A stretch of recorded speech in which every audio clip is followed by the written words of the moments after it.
Dream 11 Spicel T10 tournament. We had the third edition, match number 18, as Clove challengers looking to topple Cinnamon Pacers in what we expect to be another keen and exciting battle. So welcome, John. Yeah, good afternoon to all the viewers. We're going to quickly head down to the field with Kerry to take the toss. We'll be hear from us later. It is toss time, the second match on day number 9. We have a big one. Cinnamon Pacers versus the Clove Challengers. Both two teams in the bottom half of the table desperate for a victory to bolster the chances of making it into the knockout stage of the tournament. We have with us here the match referee, Mr. Carl Felix, our two captains, Preston Maxine, the home captain, and the away captain, Micah Narayan. It's just a repeat of the first match of the tournament, but this time it's match number 18. Mr. Match referee, over to you.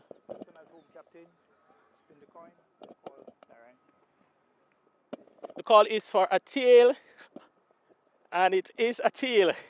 Micah Narayan and Cinnamon Pacers have won the toss. Micah seems to be going in streaks after, 4 losses with the toss, 2 in a row. What will be the decision of the Pacers?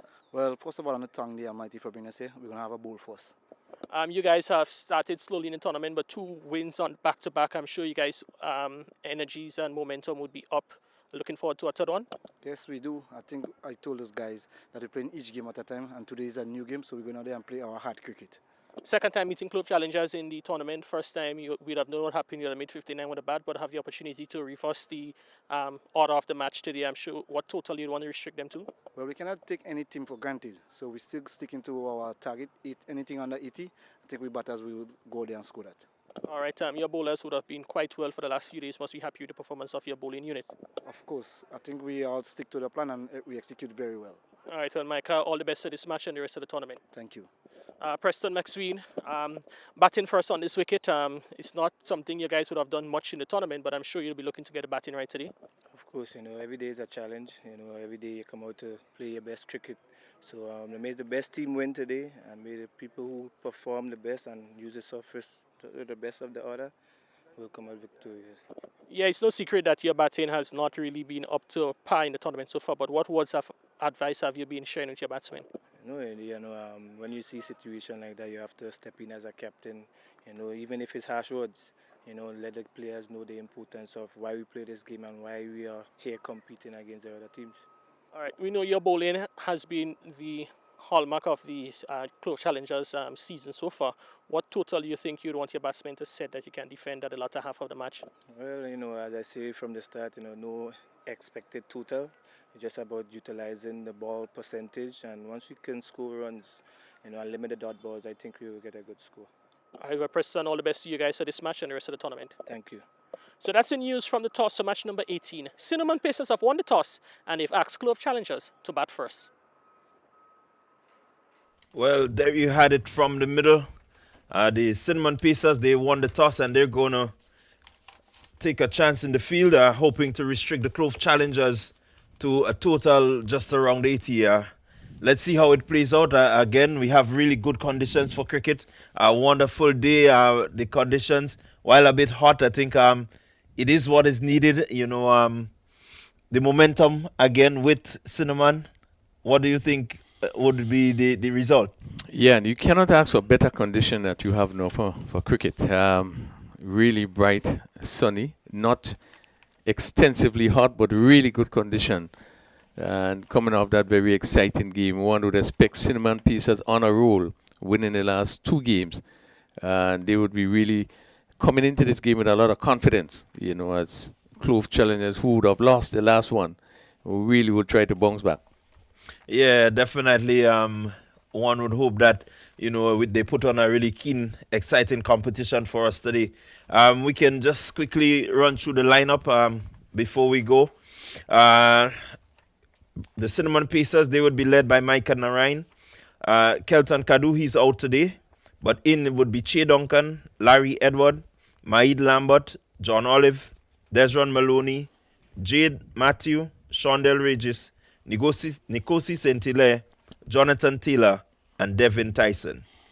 Clove Challengers led by Preston McSween, Kellis Andrew, Reynald Charles, Shakim Charles, quite a bit of Charles on this team. Amikel Dubisset, Dana George, Javid Hazard, wicketkeeper, Heston Jackson, Lyndon Mason, Denzel Matthew, Darren Ned, and Jaron Noel.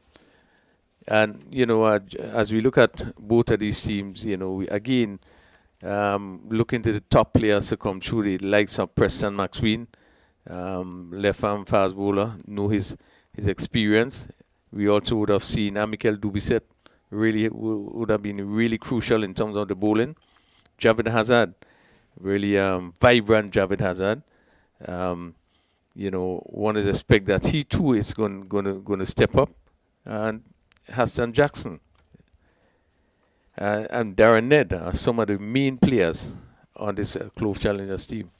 Yeah, the Challengers, they have a good unit as we've seen. They bowl well as a team, and so they would be hoping that they can put on a score here today that the bowlers can defend.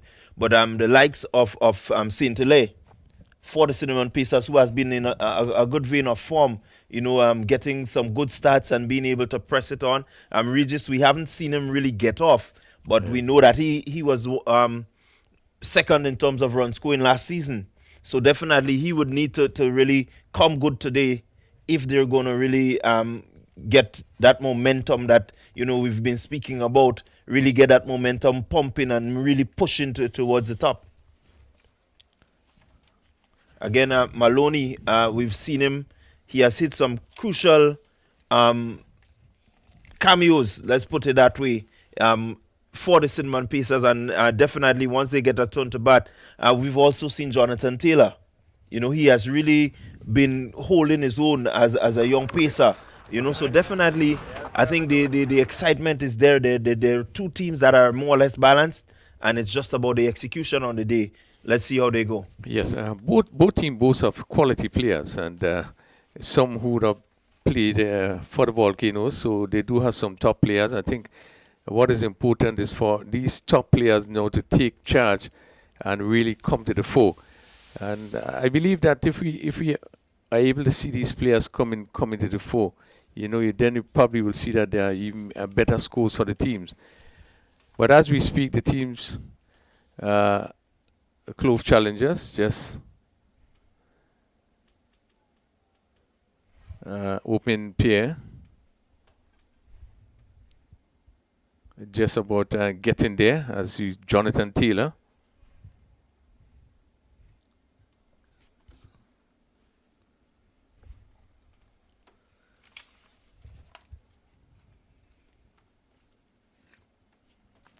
Preparing to pick up the attack, and it seems that they're going to open from this northern end.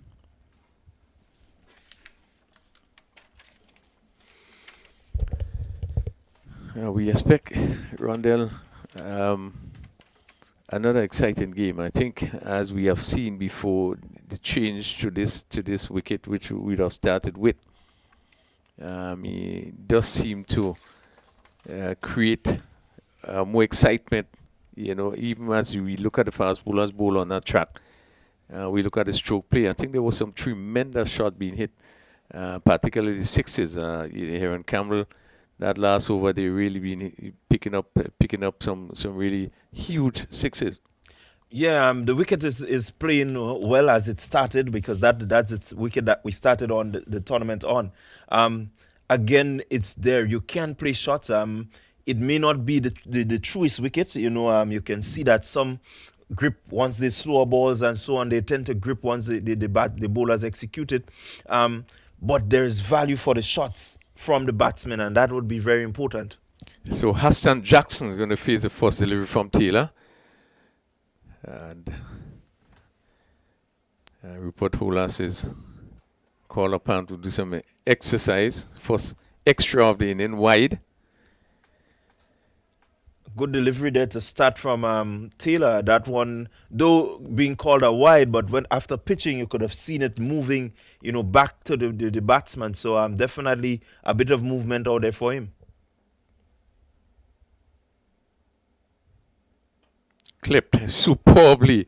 Where does this drop? Let's wait for the signal. That's a superb shot. lifting the left knee and clipping that over backward square and just carried over the rope for the first powered maximum of the inning. Beautiful shot played there by Jackson. Yeah, good shot there, good timing by Jackson. Again, we say the wicket is playing through. Once you play the ball well, you will get a value for your shots. And he didn't really overhit. He just got inside and sort of a check punch, if we would put it that way, and it carried all the way. What a shot. Really superbly played. Jackson, as we know, exciting player. Loves to put back the ball. So there's a mid-wicket right back on the boundary.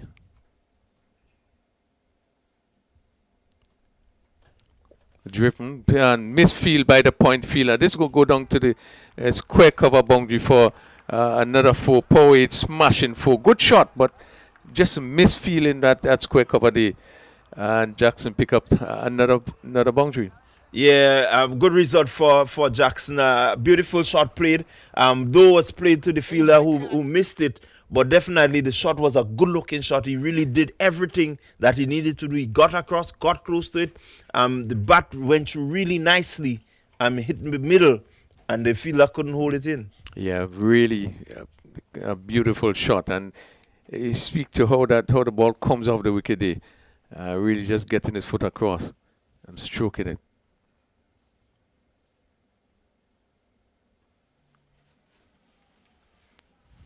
And his trees, and they would want to have a much more disciplined start. I think it has leaked some runs so far, and that would give the batsmen a bit of confidence, So they really need to tighten it up a bit more, seek to start building pressure if they're going to restrict them under that 80 that they spoke about. Yeah, good start so far. 12 without loss into the first over.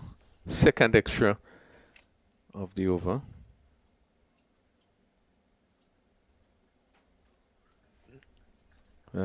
Again, we've seen the lift there. Good bouncing on this track as this one was outside the off stump. Moving away from the right-handed Jackson, but again, extracting a great deal of bounce off the wicket. Yeah, again, the wicket is playing good. The fast bowlers, you can get something out of that wicket once you're willing to run in, bend your back and put some energy into your bowling. Again, umpire holders will be called upon. Has been a third wide of the over. Just need to be a bit more disciplined. Taylor, so far going for 13. Still 3 deliveries left in this first over. Yeah, a bit of a start and stop over there by Taylor. Really needs to settle and puts the ball in good areas. This one is steered down to third man, pitched up, and Jackson easily came forward and steered down to third man. So good confident start by Jackson. Played 2 beautiful shots. Yeah, Jackson will want to ensure that he put a score on the board. In speaking with him, he is eager to do well, and definitely this start here says it all.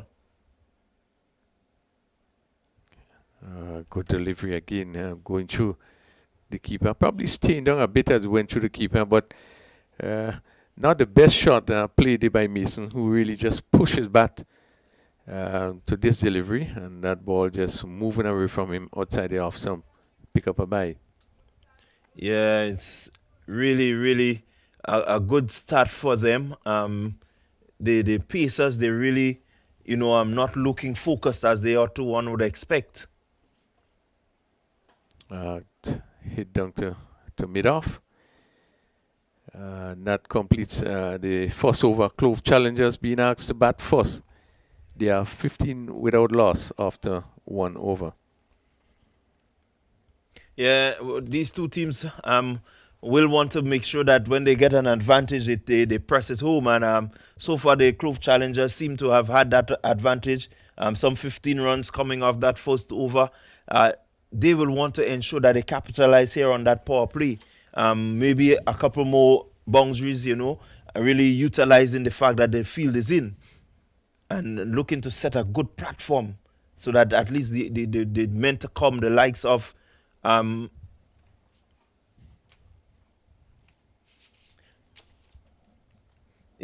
likes of Andrew and so on, Ned and these fellas, they can really, bring it home for their team. Yeah, so Mike and Narain will pick up from the southern end or the River Road end, those of you who knows this area, and he's going to bowl to Lyndon Mason. And it has been, this is the second meeting of these two teams.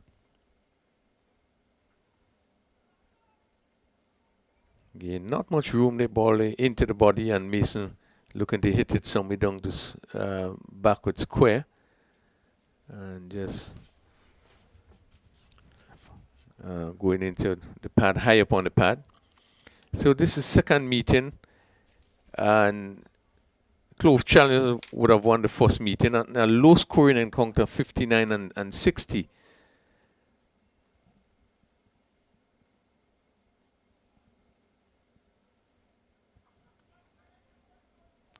Steer to backward point again.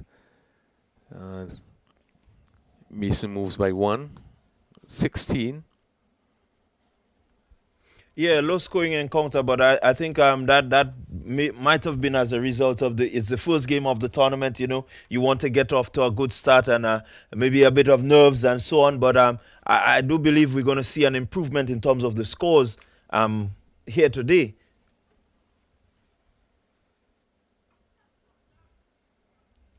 Naren again, using quite a lot of variation, slow delivery, just keeping on a link, and push short on the offside by Jackson. So we saw Cinnamon Pacers scoring 59 for 4 in first encounter in their 10 overs, and Clove Challengers replying with 60 for 3 in 8.3 overs. Cinnamon Pacers, who is on a roll, would want to turn it around in this game. The ball hit on the pad there as he came back looking to play on the onside. Low appeal there by Narain. Umpire on move. Pretty close from where we sit here. Yeah, that seemed to be really, really close. Could be out. I'm pitching and just straightening a bit on the batsman who chose to play around it and play on the back foot. Would have been advised to play forward. And Narain may be a bit aggrieved there because he definitely thought he had his man. Yeah, ball cut back into the batsman and looking to play with the tide, missed. Not a good delivery again. You can see the ball coming in from just outside the off stump and just staying down a bit and being pushed to mid on where they pick up another single. Jackson. Yeah, good. And it's slow going so far by the Pacers. What is good about it is that they're still looking to rotate the strike. Not really have much dot balls, but good over by Narain so far. He seems to be there about, just looking to build that pressure. Again, good line. Again, Mason looking to push somewhere outside the off stump, made no contact. Very good over bowl, and then Narain going for just 3 runs in that over. And Clove Challengers 19 without loss as we just had a completion of the second over. Yeah, 19 without loss, still pretty steady going by the Cinnamon Pacers, but I think the approach is one that where they want to be steady, but you need to still get after the deliveries, not really try to force the hand, but for example, a couple of the deliveries, I think just coming forward and whipping it could have given you singles, could have given you 2s, maybe even 4. But instead, the batsman chose to come and just kill it dead right there, So they need to start looking at ways that they can maneuver if they're really going to get a total above 80. Yeah, it's not all the time boundaries, but you can push it around and still build very good total. I see John Olive, number 7 shot. The right-handed Jackson, who's on 13. From 7 deliveries, there's a long on and right back on the boundary, long off. An extra cover, backward point, short third man. A beautiful shot again, Jackson on top of this one and cut it past the backward point and it raced across the turf. It's again for another power 8 smashing 4. Well played by Jackson and really placed it beautifully across the turf for another 4. Wonderfully executed shot there by Jackson. Everything about it was correct and fully deserved the results that he got. He was up, he waited and got over it and ensured that he was close enough to it. Head really on point and ensuring that he got that ball to the backward point boundary. Jackson moves to 17, confidently moved to 17. Yes, hit 3 beautiful shots. And as you said, Rondell getting into position, the right position to play those shots. Yeah. This is probably the first foul shot we have seen him play, looking to drive. It was a slower delivery, boldly by John Olive. Get the inside edge and goes to mid-wicket. Importantly, it was all along the ground. So he picked up one more. Takes him to 18-24 without loss over number 3.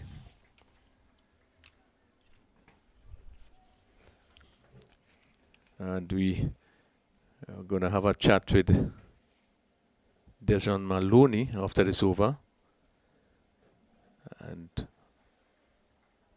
this one goes through outside the off stump. We see Mason coming down the track. Probably he could have again just to get into position, moved across. He probably would get this on the volley and plays. Yeah, I think some of the shots they need to really look at. This one is hit. Where does this go? Over mid-wicket, and they're going to drop just one bounce and goes over the roof under the power. It's smashing 4. Again, given the room there, and swung it over long on, a wide long on for another power 8 smashing 4. 28 without loss as Mason moves to 6. Yeah, good shot there by Mason. The field was up and definitely he just swung through the line of that one.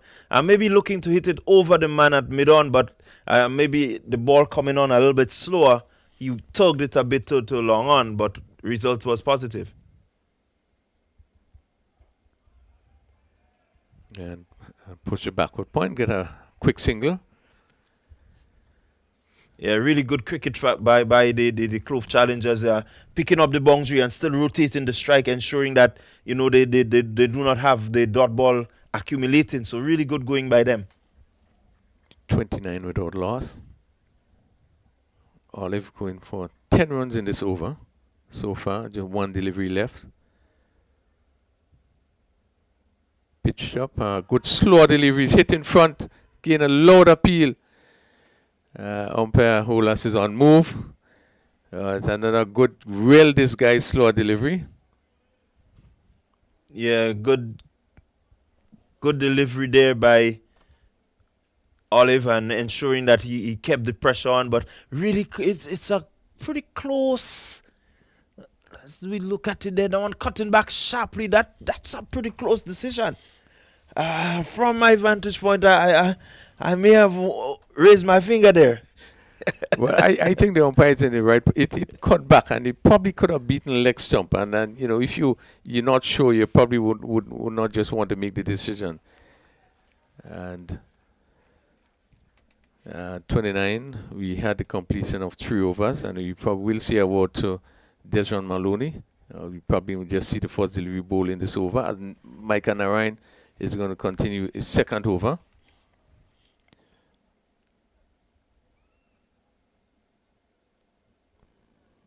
The right-handed Mason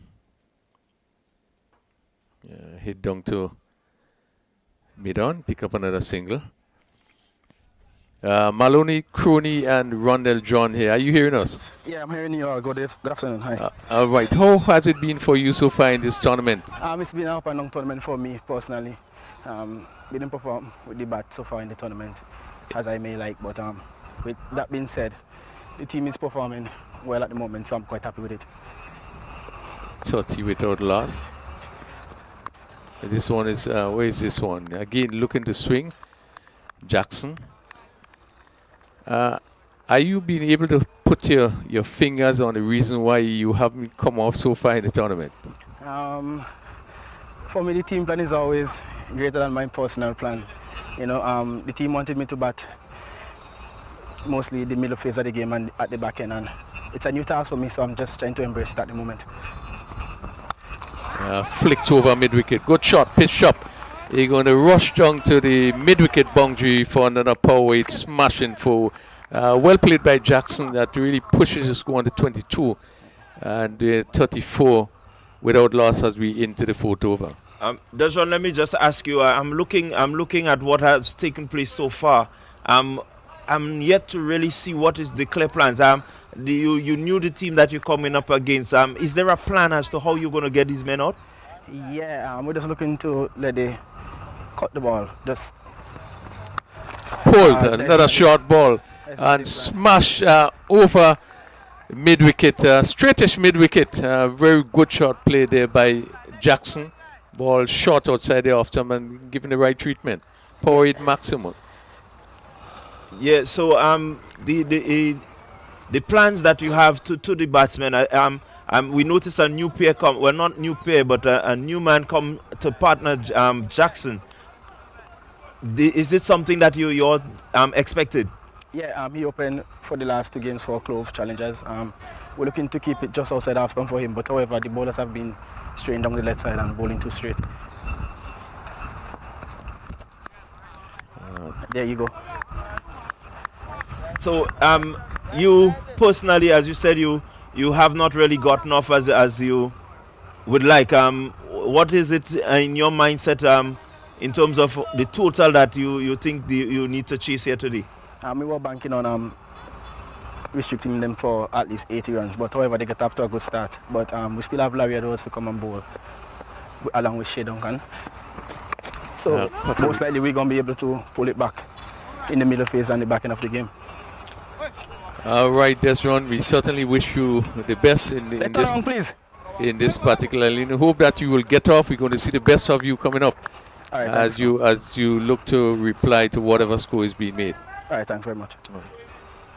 So it's 40 without loss. We have completed 4 overs. A run rate just about 10. Hassan Jackson so far, Rondell is playing a very good inning on 28, and Mason on 8, and 28 from 15 deliveries. Mason 8 from 9 deliveries. Have been a good opening stand by the Clove Challengers. Yeah, the Challengers, they have taken advantage of some really poor bowling in my view. I think if you with the bowling performance that they had in the previous game, I think if you repeat that, it's all about building the pressure, sticking to your game plan. They have not really executed as we've seen. Yeah, it was not the best probably opening pair attack that we have seen in the tournament. But now we're going to look at the left arm spinning Larry Edwards. One remembers yesterday picking up 2 wickets early. One of the things he did was slow the delivery, give it a lot of air, and a lot slower.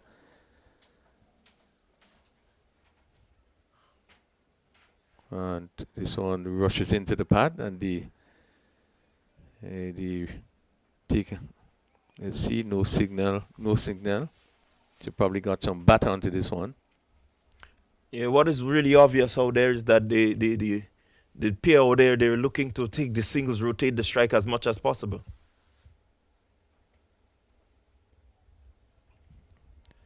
They're going to pick up another single. No time in there by Jackson. Again, not a very quick delivery. And looking to pull, they just get the bottom of it and just bubble out on the onside. It's 42 without loss over number 5. Larry Edwards is forced over. It's on his hit down to long on fielder comes around and really made a mess of it there, and that seemed to be Centelaire. Just dropping in front of him and just rolling across the rope. And one felt that a better effort really should have been made. Yeah, I think a bit of misjudgment there by Maloney. Running around, thought he might have been able to get the catch, but he left a little too late. Yeah, swung around to mid-wicket, and the fielder really had to get down there. That's Mason. Yeah, a bit. I think the batsmen are doing their bit to make sure that they keep that scoreboard ticking with the good start that they had from the power plays.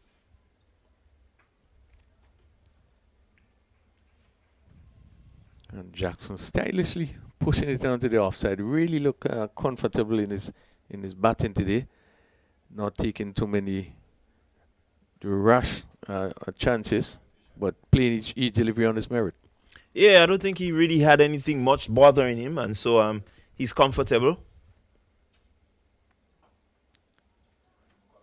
Again, no timing there as Mason looking to use his feet there.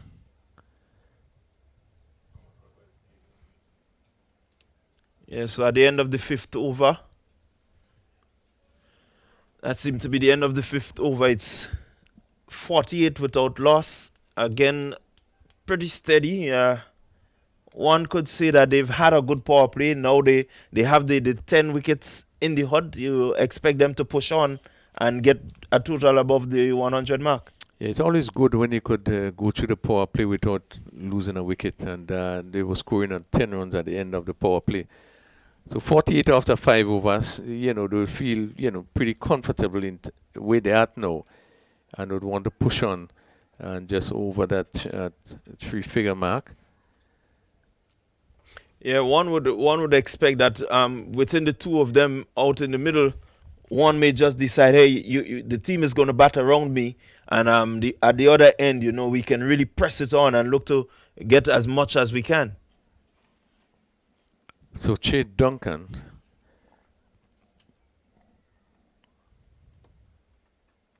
and play down to backward square just past the leg slip for the short fine leg, and goes over the rope for another power 8 smashing four. Well played by Jackson, and you could see there was nothing too big about it. Just picked the delivery and just flicked it, and it passed the field at backward square and race across the field for another power 8 smashing four. I think what was really good about that shot is that he knew that there were two men on the leg side there, and he surgically got the ball in between two of them, not looking to power it, but timing.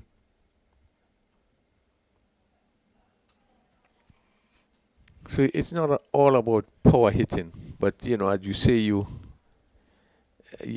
pick the gaps. You look at the gaps, and as you really played it well, just pick the gap between those two fielders who are not really far apart, but picked it to precision. 53.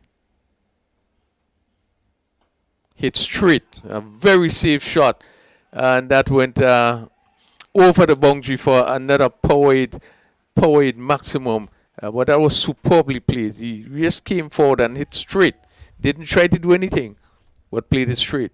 Yeah, I'm reading the body language of Mason, looking really good. I'm reading the body language, and he seemed to be the one that has decided he's going to go. I've looked at him, a really good safe hit. He's looking to really up the scoring rate, and you can see it by that shot that he just played. 59 without loss.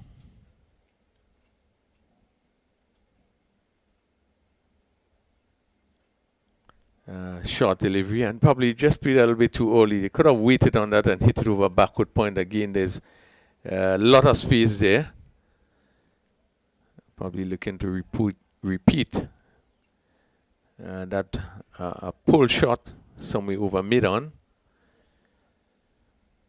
Yeah, but I think this is where the Cinnamon Pacers have missed the trick. I think the length they're bowling is what is bad. Another short ball hit down to again backward square for another 4. Another power 8 smashing 4, short delivery and really giving the treatment. This time he probably waited a bit more and was able to clear the backward square with ease and picked up another boundary. Yeah, definitely a short delivery.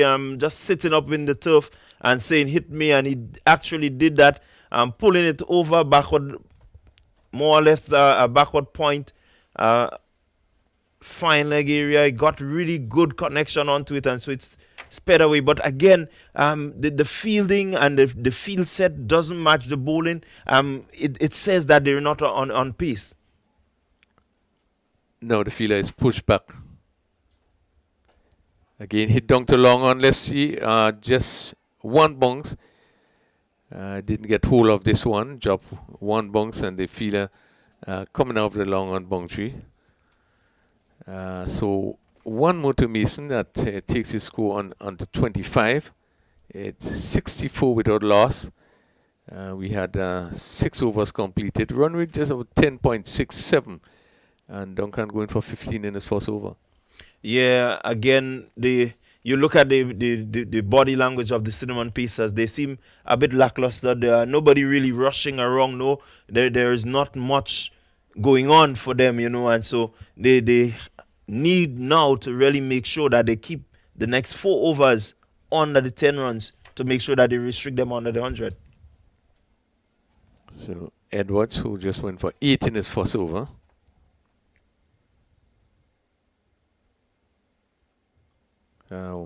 Again, another extra. You could see him again taking off the pace off and just pitching it wide, but probably just too wide. This one is swung down. Let's see, someone is good, and that one good stop by the fielder on the mid-wicket boundary. Duncan seemed to be the person raised his hand, and he's really looking to get after this bowling. Some really good shots. What is good about it is that they're looking to make sure that even if he plays it aerial, he gets it in the gaps. And so it's really good batting there by the Clove challengers.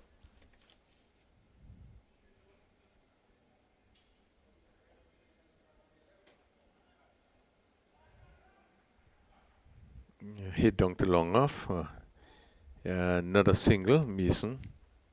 He moves to 28. Heston and Jackson on 34. And they can afford to play pretty aggressive now into the 7th over.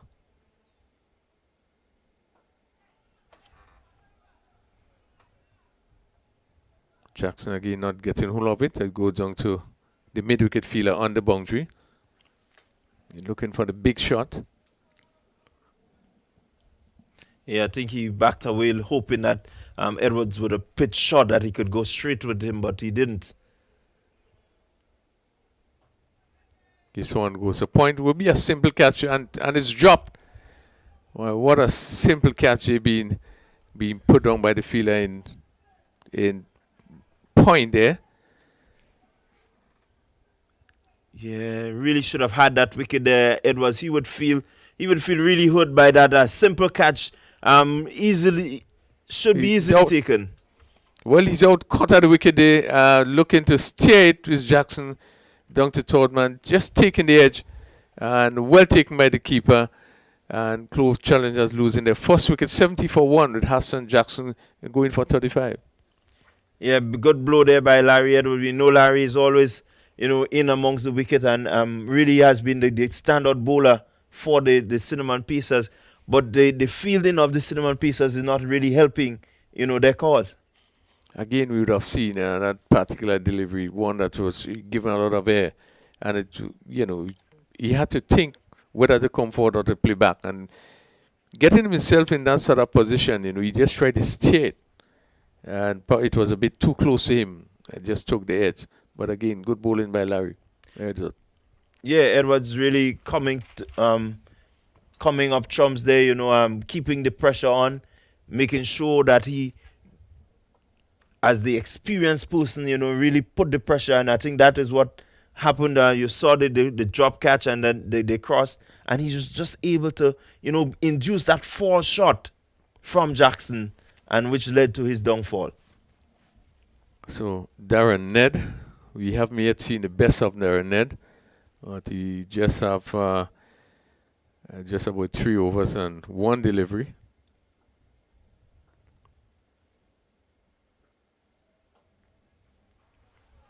Play down to backward square, and they should come back for easy 2 runs. Yeah, good move there by the Clove challengers to have Ned come in at this stage.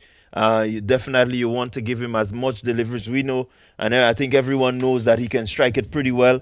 And once he gets going outside, that score could rush and really rush up past 100. So it's 72 for 1. We had 7 overs completed. Going at 10.29. Yeah, and Edwards picking up 1 for 16 in his 2 overs. So challengers really would want to press on for the next 3 overs. Will be hoping to get to over 100. Yeah, a lot would rest on Maloney now, in terms of his bowling to try and help to restrict the challengers and the total they're gonna get. They've been batting pretty well. The batting seemed to be clicking the Cinnamon Pacers, so they may be confident that they could chase down that score, but I think they really need to keep pressure out there to keep it as minimal as possible. So 3 fielders right back on the leg side on the boundary. This one is hit down to long on. The long on fielder comes around and takes a beautiful catch there as he was looking to clear the long on boundary. And as we see Edwards, it was coming around taking a really good catch, good running catch. And that brings a third wicket for Clove challengers. Yeah, now 72 for 2. Yeah, really good outstanding catch there by Larry Edward. Having to move around, having to judge the ball while on the move, and really got into a good position and making it look really simple.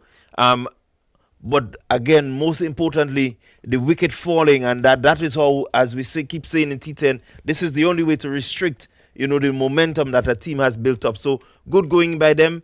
How well they pull it back will be very important. So it's 72 for 2. Maloney in his first delivery, striking. And again, we see the slower bowlers again just seem to be, creating more doubts in the minds of the batters, as he had to reach for that delivery and was not able to clear long on.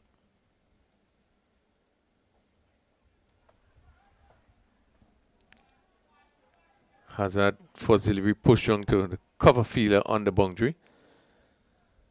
So he's off the mark. Yeah, not a bad pair to be out there for the Clove challengers. Hazard, we know, can strike it well, and does play, really good proper cricket shots. He's pretty quick between the wickets, can rotate it. So between himself and Ned could form a really nice partnership for the next 2.4 overs. Yeah, Cutter with nice shot, and this the cover fielder come on well, and really should have been 2 runs. Probably a bit of bad running there. Ned was on top of it. Really hit that one smoothly down to backward point, and the square cover had to do some running to his left. They only pick up a single. Yeah, I think a bit of chiding happening there by Hazard, and wanting Ned to be a little more businesslike. Definitely that should have been 2 runs.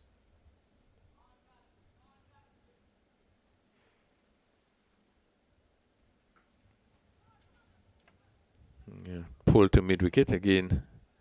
No timing, ball not coming on. And when bouncing down to mid wicket for another single to Hazard. Yeah, really good over so far by Maloney. Just going for some three runs so far, and being the business end, you expect him to go for more, but good. This one goes down to, again, the cover fielder comes off the boundary, but they have the time to pick up 2 more. We haven't seen for the last couple overs boundary being scored. Again, with the slow bowlers coming on and make it harder for the batsman. Yeah, the slow bowlers have been putting it in good areas. I think I'm just varying the pace a bit. Again, hit down to long off. Yet another single. 78 for 2. As the 8th over is completed. And a good one by Maloney. Just going for, I make it 6 in his first over. Yeah, good over there by Dejan Maloney and showing that he kept a bit of pressure, was able to pick up the wicket, and that added for itself another dimension to it, because it means that somebody new had to come in and they have to start again. So definitely this is the way that they're going to restrict if they're really hoping to keep them under the 100 total. So we see the medium pace of John Olive will come back. So let's see if this is probably going to change the tide a bit. 78 for 2 after 8 overs. And he has short third man backward point cover on the boundary, long off. Hit high in the air. Someone is going to get over it under this backward point coming around and just failing to hold on to that catch there. And the batsman pick up 2 runs in the process. Yeah, again, a really bad miss by that fielder there at backward point. I think this is the second one he has dropped. A ball skied really well. It did some swirling, but he was under it and just failing to close the hands at the right time. Tyson making a bad miss there. Yeah, not a very easy catch, but he had time to really get into position. Pitch up, goes over third man for 4. Again, given the room, and Ned swung really hard there and it flew off the edge, and with a vacant third man fielder on the boundary, went quickly down to the third man boundary for another 4. Yeah, again, I think the cinnamon piece is missing a trick there. That man, third man, should have been back with the ball being pitched up outside the off stump. You want that man to be back just for these edges. Down the track and hits it beautifully over long on. Superb shot into really good position. And it's straight over long on for another power 8 maximum. Yeah, good use of the feet, getting close to that one. The bowler really couldn't respond to it. He moved just at the right time when the bowler was already into his delivery action, and definitely couldn't respond and being able to hit nice and straight. I think that was the key there, the fact that he went straight. 90 for 2. In the 9th over, Ned is on 18. Hazard on 2. A partnership of 18 so far. And this one is hit over cover, over backward point, and it goes for another power 8 smashing 4. Well played by Ned, giving himself room. Again, and this is what I keep saying to him, you need to come in as a finisher, and you're seeing what he has now to offer, backing away, giving himself room to be able to crash it over the man there at backward point, because there's a man at the deep cover on the boundary sweeping, and so he had to evade that man and was able to get it over the backward point, and good result. 94 for 2. Darren Ned 22 from 8 deliveries. Short delivery hit down to midwicket, over mid-wicket again for another power 8 maximum. Smashing shot by Ned. Too short and given the right treatment. Yeah, definitely too short there by Olive. But again, Ned is in a comfort zone. He has gotten off, he has gotten a start. He's feeling confident because he's able to execute. And so the shot like these really will speed off his bat. Good shot. 100 for 2. The 100 has come up. 8.5 overs.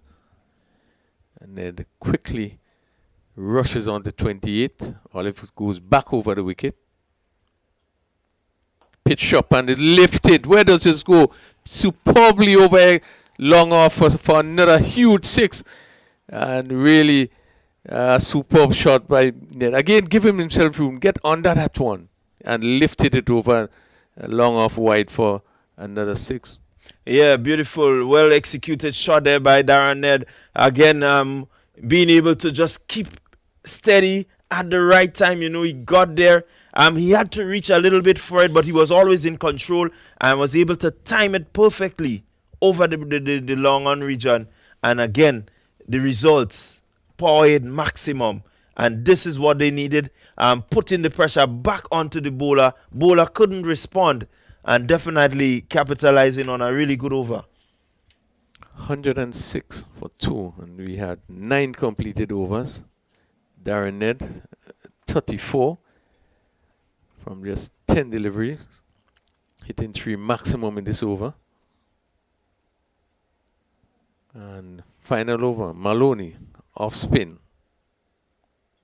full toss. And out stump with a wide bean signal. Really should have made use of that full toss. Will be really disappointed, Javed Hazard.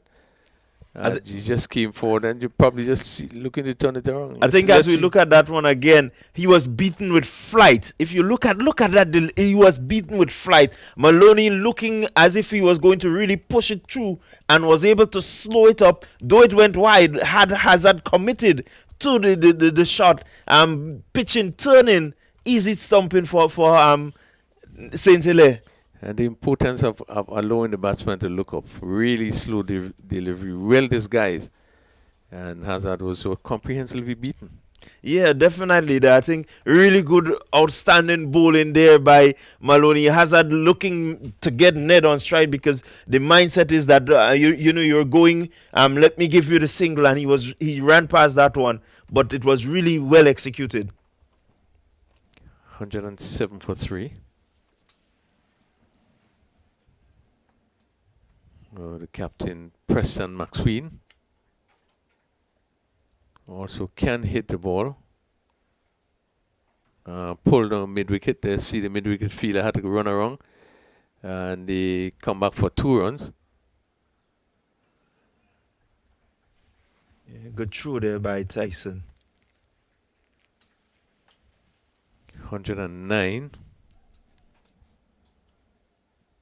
So we have seen a few big overs in both of the games that has been played today. We have seen overs of 24 and 18. Yeah, we also had a 22-run over also.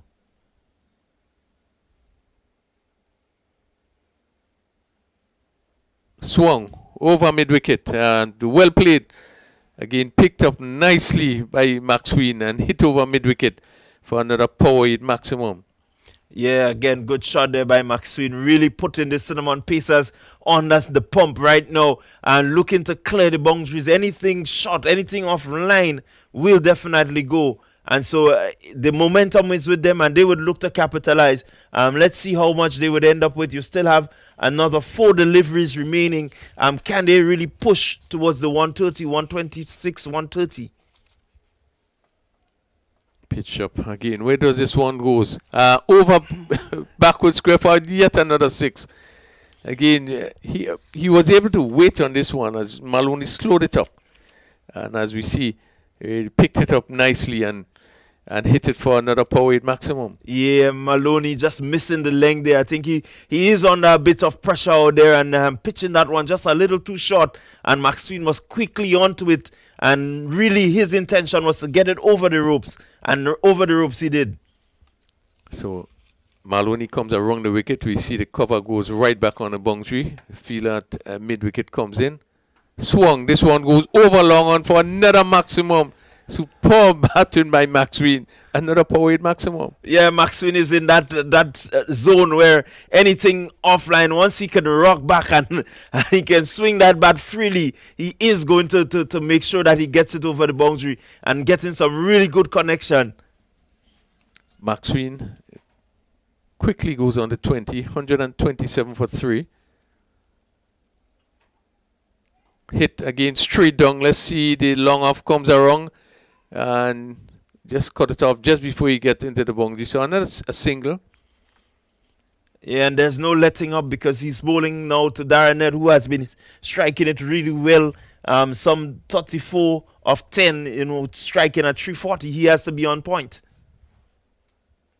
Maxwell 21 from 5, included 3 maximum. 128 for 3. Final delivery. Swung, and this one goes over that wide long on for yet another maximum. And what a way to finish the inning. 134 for 3. Darren Ned finishing on 40. Preston Maxwell on 21. And really, it have really been some really attacking batting for the last 2 overs. Well, a really good turnaround for the Cinnamon Pacers. I think a really good outing for them with the bat. We know that they've struggled a bit with the bat here and there. They would have won some games, won some low-scoring games today. They've put up the highest total of the tournament so far, 134, with some lusty hitting from Maxwell and Ned.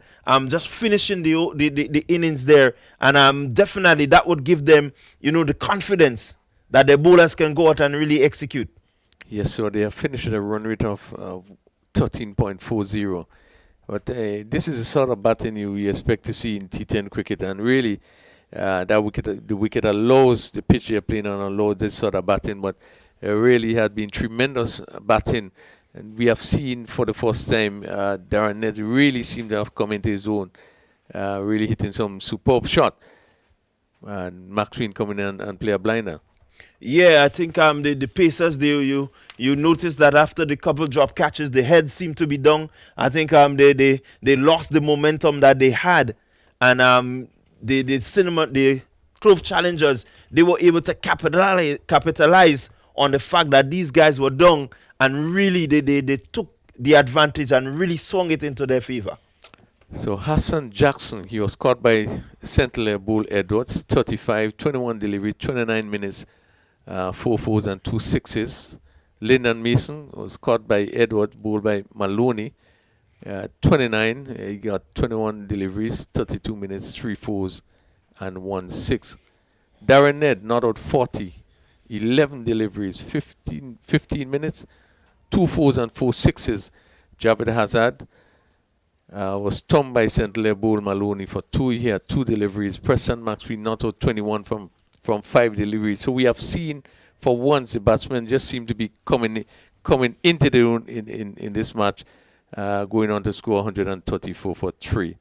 So I think Kerry is ready for us on the ground. So over to you, Kerry. Thank you very much, Rafael. We have here with us Javed Hazard. Javed, your team putting on 134, must be pleased with your team's performance. Yeah, definitely. We are pleased with the first half of the game, but we still cannot be complacent. We need to go out there and put the ball in the right areas and, defend the runs. For a team that would have struggled throughout with the bat, what do you think went right today for you guys? I mean, there was a lot of changes in the batting order. I mean, guys put their hand up. I mean, definitely the previous games we played, it did not go away. I congratulate Ned. He stroked the ball very well in the ending there, and we have a competitive score on the board. We're still not trying to be complacent. We need to put the ball in the right areas, as I said before, and deliver in the second half of the game. All right, well, Javed, thank you for taking the time off to talk to us. All the best for the match and the rest of the tournament. All right, thank you. All right, so that was Javed Hazard of the Clove Challengers. So just a bit with the bowling, Jonathan Taylor in 1 over he went for 15. Mike Narayan 2 overs, he went for 14. John Olive 2 overs, 38. Larry Edward 2 overs for 16, picked up 1 wicket. And Desmond Maloney 2 overs, 34 runs, picked up 2 wickets. So it really have been in and of the batsman really seemed to be taking charge. It's one of the few games that we have seen that the batsman really taking charge and scoring the highest total of any of the teams in the tournament. Yeah, really good outing for the Clove Challengers. I think the fact that they got some pretty ordinary bowling also made it easy for them. The Cinnamon Pacers really didn't help their cause, with the drop catches and so on. They were really not looking as the Clove Challengers that won the last 2 games. There was something different about the approach that they used. And so definitely the Clove Challengers saw that, and they were able to really take the advantage and really press that advantage, giving you that total of 134. So we are going to take a little break here. Probably a little 5-6 minutes break and come back to what we expect to be an exciting challenge to that total of 134 for 3. And so we we would hope that you're going to join us as we see the challenge to get up to that Clove Challengers total of 135 for victory.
Well, the Clove Challengers have rocketed to 134 for 3.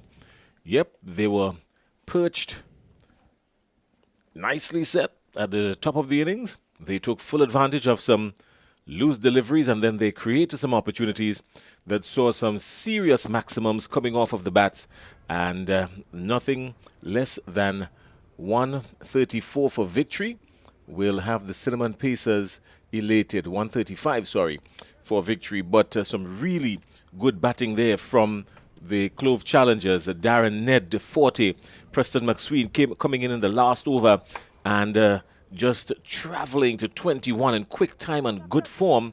Haston Jackson 35 and Desron Maloney 29. So the top of the batting for the Clove Challengers really striking form today, Rayful Crony. Yes, certainly. This is one time we see that the batting really would have dominated I think the inning of Jackson really was a good one. I think he set the platform. Then you would have seen, the likes of Darren Ned really coming in and really play a very good inning. And really 134, the highest score in the tournament so far, really would be a challenging one for Cinnamon Pacers. Well, 134 in 10 overs is always a challenge. It doesn't matter who is playing where. But the Clove challengers, well, they've done their part with the ball. And now the Cinnamon Pacers are asked to try and erase this total. And a huge ask it will be, because the required run rate is just about 13 and a half. So 13 and a half runs per over, that's what they will be needing. And Preston McSween has the new ball, and immediately the new ball is spunked away.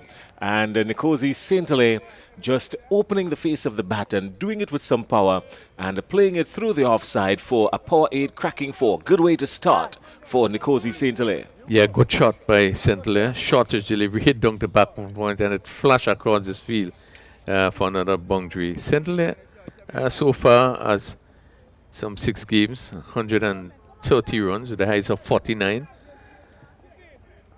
He has been in some form.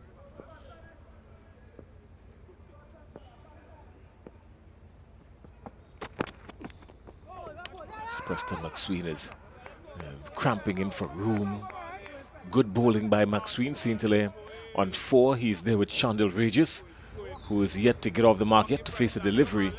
And Preston McSween leading the Cinnamon Pacers, the Clove Challengers, sorry. Preston McSween leading the Clove Challengers from the front. Yeah, he also played a really captain's inning.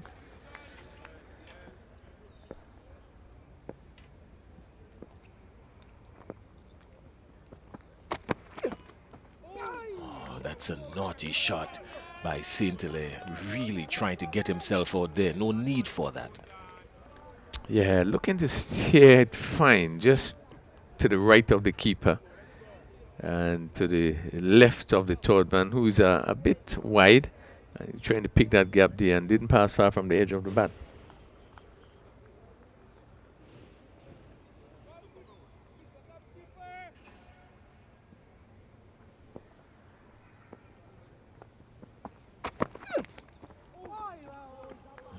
Again, just probably looking to do too much and putting himself under pressure.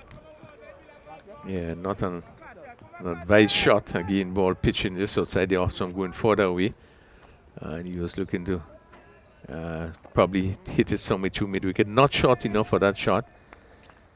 And again, away from the batsman.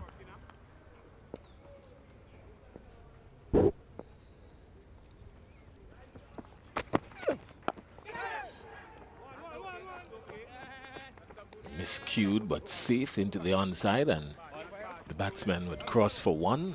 So Nkosi Saint-Hilaire moves on to 5. Last delivery in this first Preston McSween over. Yeah, good length by McSween, really keeping very tight and close to the batsman, not giving him room. And Saint-Hilaire got this lifting delivery, just pushing out on the onside. Eerily, but no sense of danger. No one is close to the bat.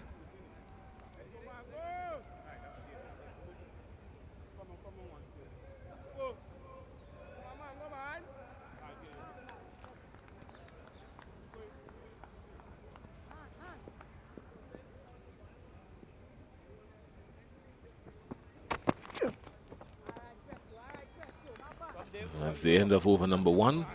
Preston McSween finishes over number 1. 5 coming off the over. Nkosi Saint-Hilaire is on 5. He's outside there with Chandel Regis, and the Cinnamon Pacers really having a whole lot of work to do, because a required rate of just under 14 and a half. Yeah, good first over by McSween. Again, developing some pace, getting the ball to bounce.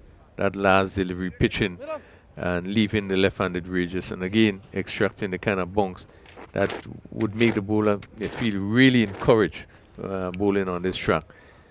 And the first over completed, 5 without loss.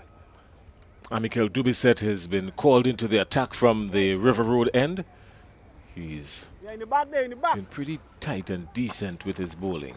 Had to go off the field a few days ago because just twisted his ankle. He's back in action. Nothing too severe to keep him out long. So it's a welcome sight for the Clove challengers.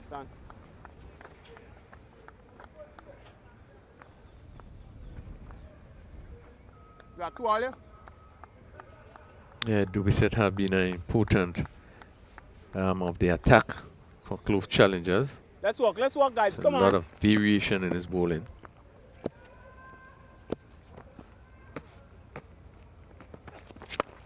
That's a good shot over the infield, and it will travel. Not quite sure if it had the legs to go all the way. Yes, it did. It was a really good shot. Gave himself room and deliberately played it uppishly through the offside. That's a maximum, a power 8 maximum. Yeah, superb shot there by Nick Osley. Got into the right position, picked it up, got under it, and lifted it over extra cover. And it carried over that cover boundary for the first maximum. It's not over until it's over, right? It's not over until it's over. Come on, guys. Come on, guys. Come on, gentlemen. Remember, it's a 20 over game, yeah? 11 overs gone. Let's go. Come on, guys. Let's work.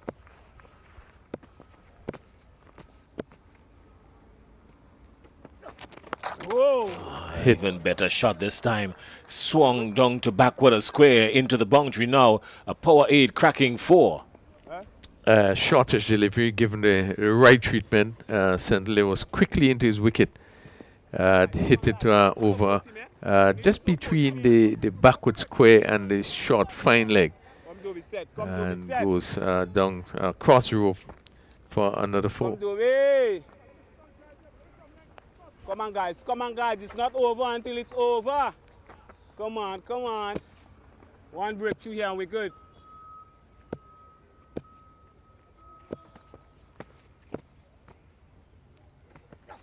Oh, catch it. There's a shout of catch, but not a chance.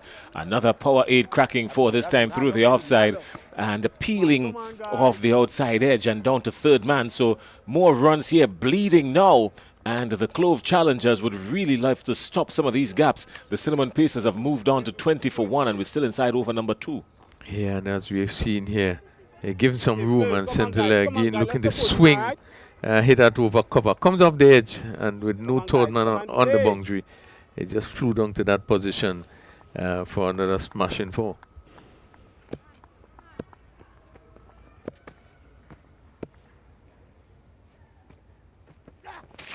Catch him. He's looking to go back past the bowler. The shout is catch, and that was some pretty good work in the deep outside there. Yeah, Darren Ned there. One thought at one time he was able to get there. Let's. Well, he got there, but did he hold on to it? That's the story. He got it, and come on, guys, it's not he over, went down to the ground with it, so that didn't count. But he did hold on to it. Maybe just angling himself and falling on the elbow or the shoulder would have seen the umpire raising his finger. Come on. Yeah. Actually was a no ball. I think it's a free hit. It was a no ball. Yeah. Well, everything is happening here now.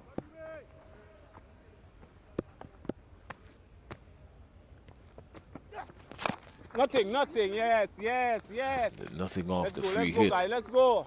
Yeah, we probably just missed that no ball there. So that catch was taken of a free hit. Let's go, guys. Let's go. Yeah, but so come still in one. Remember, the run rate is always 13, okay? The run rate is always 13, Doobie. Let's go. He's right about that. It has climbed to 13.5. This time he's looking for the big shot. It balloons up into the air. Two fielders are gathering under it. They have to connect with each other. Yes, they did. And in the process, connect with the ball. And that's the fall of the wicket. So Shandell Regis goes caught by Haston Jackson. And the Cinnamon Pacers have lost their first wicket, 21 for 1. Yeah, and again, Shondell Regis really not doing too well in his batting again. Looking for a pull shot, a delivery which really rushed onto him and really had was bouncing. So it was pretty high, was not able to get in control of it. And the fielder at backward square just having to jog back and take a simple catch. So Maxwell again not troubling the score as much. 21 for 1.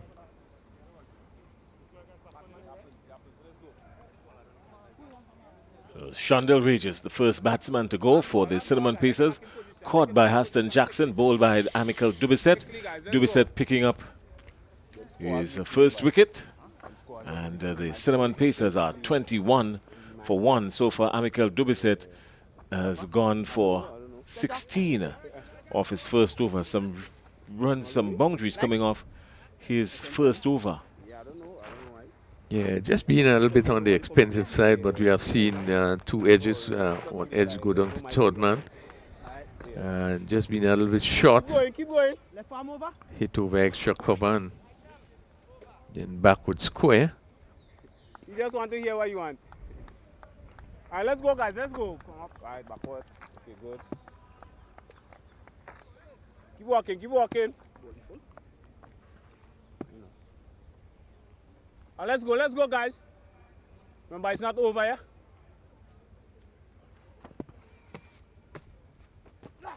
Oh, nothing. Angling down the leg side, should have really made more of it. Didn't get the kind of connection he wanted. Had he done that, it would have raced to the boundary for 4 down to a square leg, but just a single coming off of it, and that's the end of over number 2. The Cinnamon Pacers are 21 for 1 after 2. Current run rate of 11, but that needs to climb if they need to get anywhere to this total. They still require a run rate of 14.13. 113 needed from 48 balls. Yeah, we see Dubisset coming back strongly. He bowled 2 in this particular over, picking up that important wicket of Regis. And that last delivery, I guess it was a variation, I think. If you look from here, Dewey could have come forward, take it on the full toss and hit it somewhere through square leg. Yeah. But I think it was a slower delivery, so he just had to come down on it. Well, Preston McSween has entrusted Haston Jackson with the 3rd over. He needs to pick up a wicket here. Preston McSween would love for him to pick up a wicket or 2. Haston Jackson, he has been coming in with some pace. He's a medium pacer, but he can induce the extra pace from time to time, and that would surprise the batsman every time. So Haston Jackson now being called into the attack for the Clove challengers.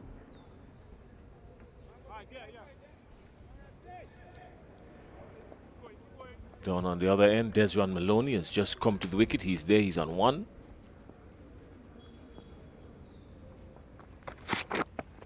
Oh, he's beaten him.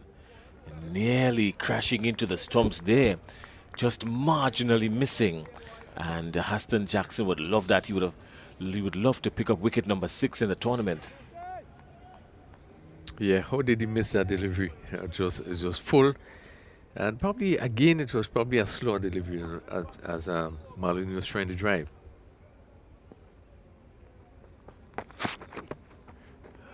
Thought about it and decided against it in the nick of time.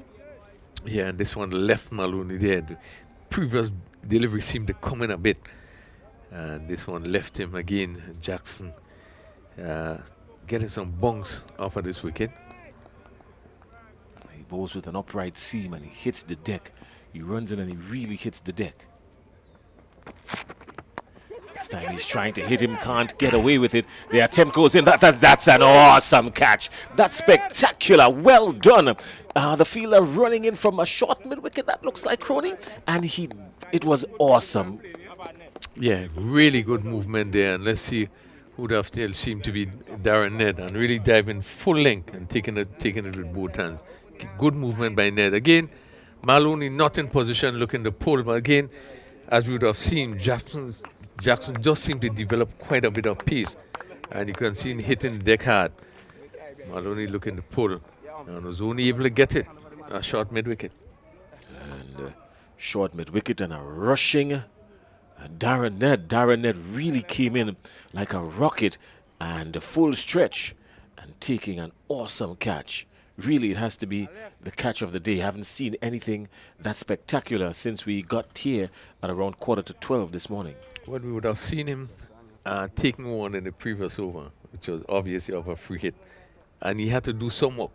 He had to jump and really took it with one hand and actually fell off time. So, it tells you the sort of player that Darren Ed is. Very good fielder, really very good batsman and also a very good bowler. Really good all-round cricketer.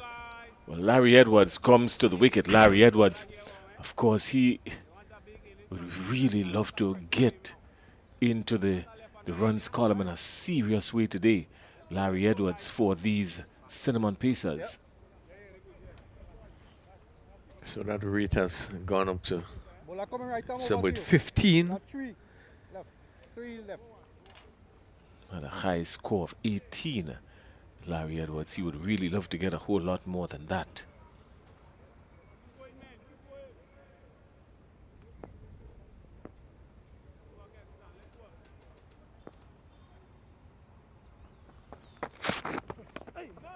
It's cramped. Good bowling by Jackson. Jackson showing some aggression and some accuracy with it. Yeah, to rush on to Edwards. He was on the back foot looking to play a shot, but I think the ball get to him quicker than he expected. Just hitting probably the glove top part of the bat.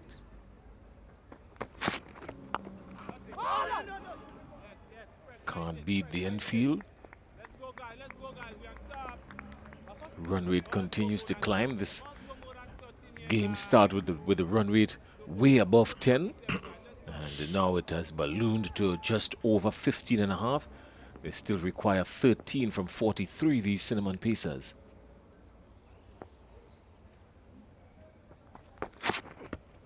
Ah, that's a good delivery. Sliced him in half and really had no clue Nkosi Saint-Hilaire was just there hanging like a spectator.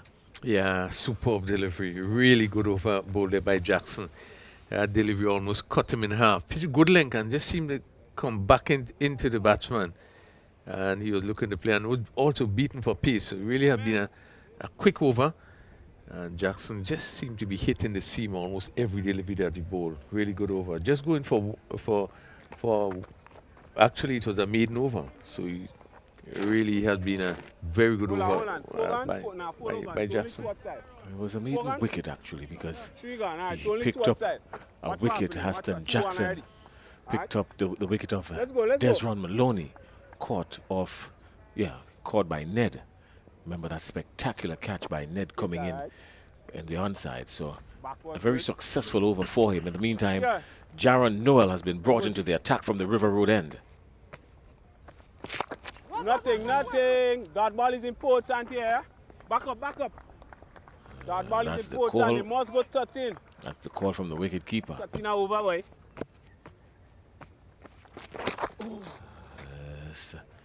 Drifting down the leg side. You don't want to go down there.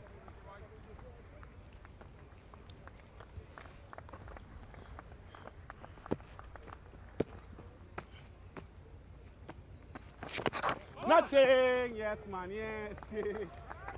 So some welcome dot balls by Jaron Noel. The run rate continues to climb, 16.80. Let's go, guys. Let's go. Catch him. Jeez. Yes, Dana. Yes. Dana Yes, George Dana. half stop. What prevented what surely would have been 4 had it beaten him, but turned into be just 1. So Nkosi Saint-Hilaire moves on to 21. Score is 24 for 2. Yeah, good stop by George. He coming off the edge and really would have gone down to the third man boundary. He moved really well to his left and cut it off. Halfway between, good, nice.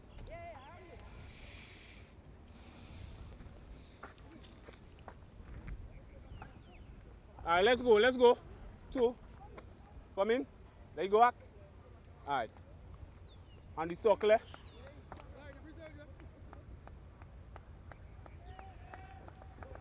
Let's go, Jero. Let's walk Jaron. It must go 13. Caller's catch is going to be taken. Yes, it's taken. It's taken one more time. So wickets falling here for the Cinnamon Pacers. Wickets going down, and Kellis Andrew this time getting in on the action and picking up the catch. And that's the end of that. That's the end of Larry Edward. Caught Kellis Andrew of the bowling of Jaron Noel for a duck after facing just 4 deliveries. The Cinnamon Pacers now in the midst of the 4th over are 24 for 3. Yeah, and Edwards again looking to play this one somewhere through backward point. Coming off the edge and short third man there, and Andrews just coming in and take a simple catch. Again, good blow struck there by Jaron Noel in his first over, and have been keeping the ball right up on, not giving the batsman room to swing their arms. Most of the deliverers are rushing to the pad, and this one just a little more room, and it was looking to probably hit over some square cover. Was not able to keep off the edge, and a simple catch taken by Andrew. Nah, man, shall I come on still? That good? Okay.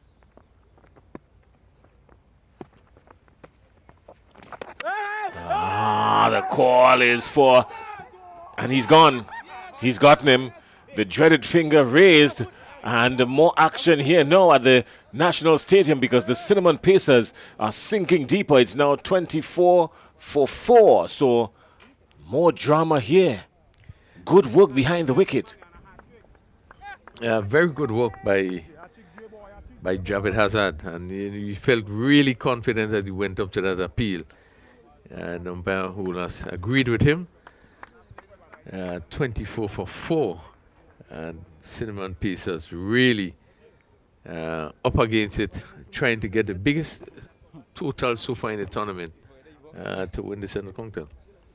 Oh, they just scored the biggest total, as you rightfully say, but what's even more dicey now is that they're on course to have the lowest dismissal, because that's 24 for 4 and we're still inside the power play, just one more delivery remaining in the power play. Right after this, the Clove challengers will have the opportunity to do some more negotiating in the field, and when it gets to that, then they can be a little bit more in the attack, so to speak. So the Cinnamon Pacers really need to pay attention to what they're doing now. These next 3 overs are going to be very critical. Yeah.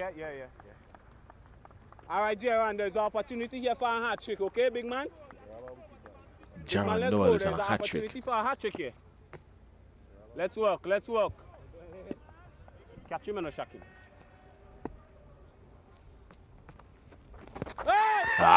The loud appeal goes up, but the umpire is not impressed. He's not buying what Hazard is selling. Hazard, of course, being exuberant right there because he was really encouraging his bowler to look for the hat-trick, but the umpire is unmoved, and at the end of 4, the Cinnamon Pacers are 24 for 4. They still require 111 from 36. Yeah, really good going by Clove challengers, really putting the pressure on Cinnamon Pacers really from the start, picking up 4 important wickets in the power play. Just 24 runs being scored with St. Leon 21, and really it's an uphill task now for Cinnamon Pacers if they're going to get up to that total of 135, which is required for victory. Well, he's had bowling figures, the best bowling figures that he has had in this tournament, this format of the game, 2 for 3, and so far he has picked up 23 wickets. He would love to add to this total. That's Haston Jackson. Jackson is turned away into the onside, and Nkosi St. Hilaire picking up an easy single.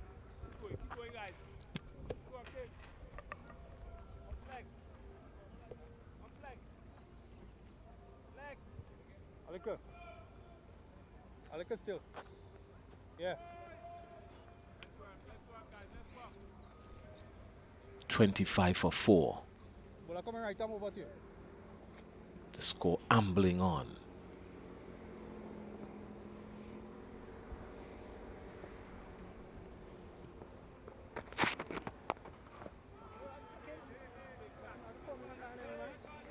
Dot ball builds pressure.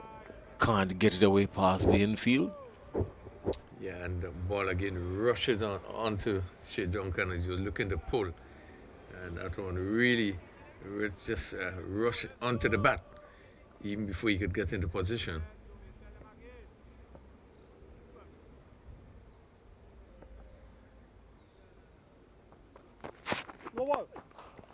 No ball. And Dana George really tried but couldn't prevent what was a cracking four. It was blistering down the onside, and Dana George, as good as he is in the outfield, could not have prevented the cracking four, and in addition to that, a no ball. Yeah, that's superb shot. This was well played by Duncan. Pitched up and just about between mid and leg, and he came forward and drive it beautifully. 2 mid on for 4. It's a shot that really, when it's been played well, looks really good. And it really traveled quickly to the boundary. So a free hit for Shea Duncan.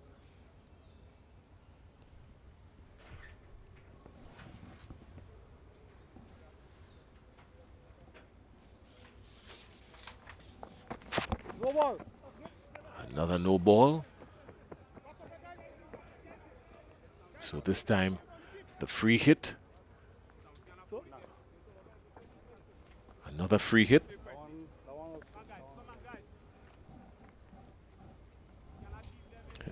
Jackson, they're just guilty of overstepping.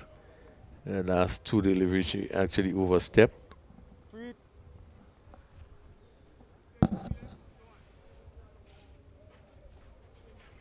So Aston Jackson again will try to get this one right up in the right slot without committing.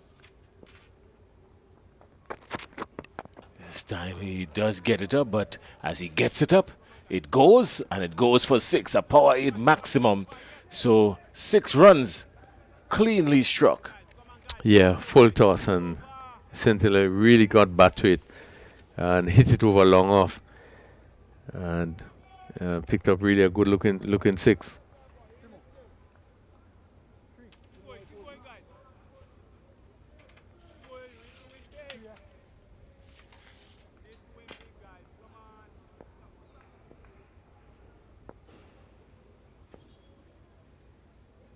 You would really want to finish this over tightly.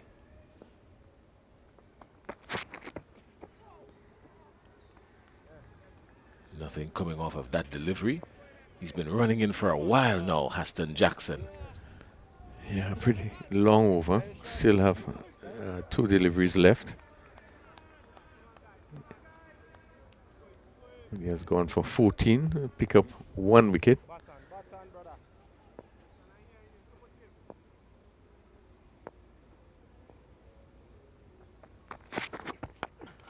Was right up in the slot and was driven sweetly, superbly, well timed, and it raced across the carpet for 4.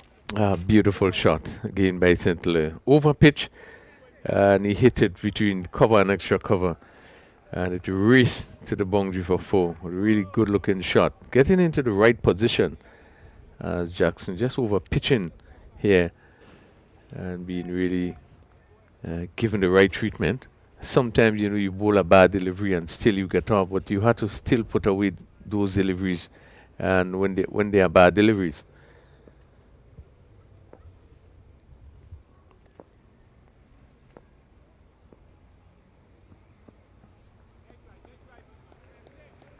So the Cinnamon Pacers nearing the end of over number 5. Just 1 more delivery remaining in this Aston Jackson over. 42 for 4.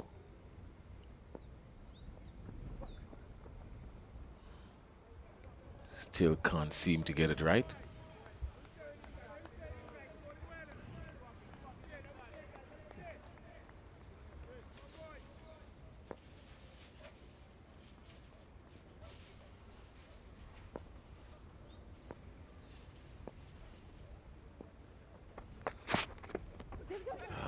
There's a nasty delivery there, pitching and coming back into the batsman, and having no choice, Nkosi Saint-Hilaire, but to take one on the chest for the team.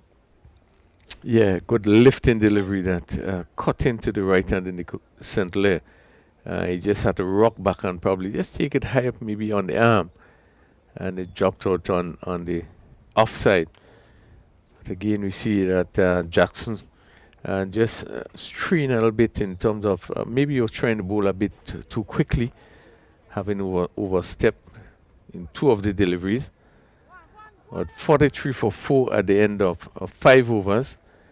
Cinnamon Pacers really would need to do a lot more if they're going to get up to that total. Actually, we saw that Clove Challenge were 48 without loss in 5 overs. So it's not too far different with runs. 1-1. The call is 1 at the start of the Jaron Noel second over. And Nkosi Saint-Hilaire and Che Duncan are at the wicket for the Cinnamon Pacers. Keep going, guys. Let's walk.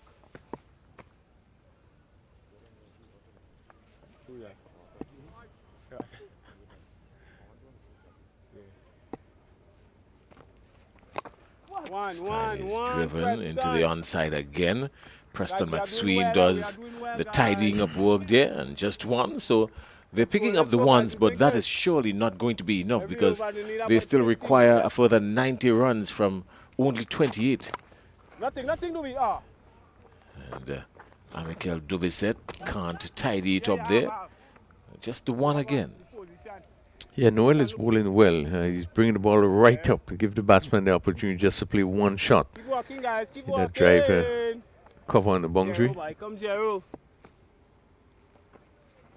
Oh, jeez. He's bowling good. You can hear him. Keep going. Back him up. And the support that he's getting, especially from the wicketkeeper Hazard. We cannot win it, guys. Come on. We need to win big here. We need to win big here.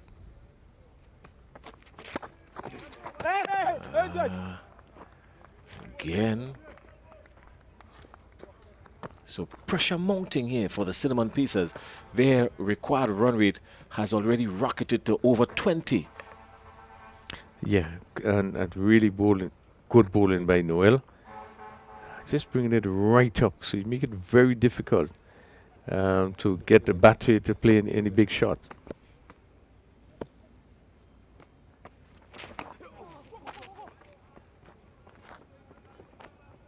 Again, just the 1. They wouldn't mind that. These Clove challengers, they wouldn't mind that. At the end of 6, the Cinnamon Pacers are well adrift because they're only 48 for 4, and they need to get their instruments properly aligned and shift the compass to home, because home is 87 runs away with only 24 deliveries. Yeah, long way off, and really someone really had to play a really majestic inning if they're going to get close to that total. At a run rate just at 8, and they need to get over 21 run. So really run rate goes up. Somebody has got to let loose the long handle now, because only 4 overs remaining. And Dana George has been called into the attack. Dana George has been, pretty much on an even keel, not doing anything spectacular with the ball, but he has kept it just thereabout. And that would be surely enough if he gives the Clove challengers just that this afternoon. Yes, there's no need to do anything rush. Just stick to the basics.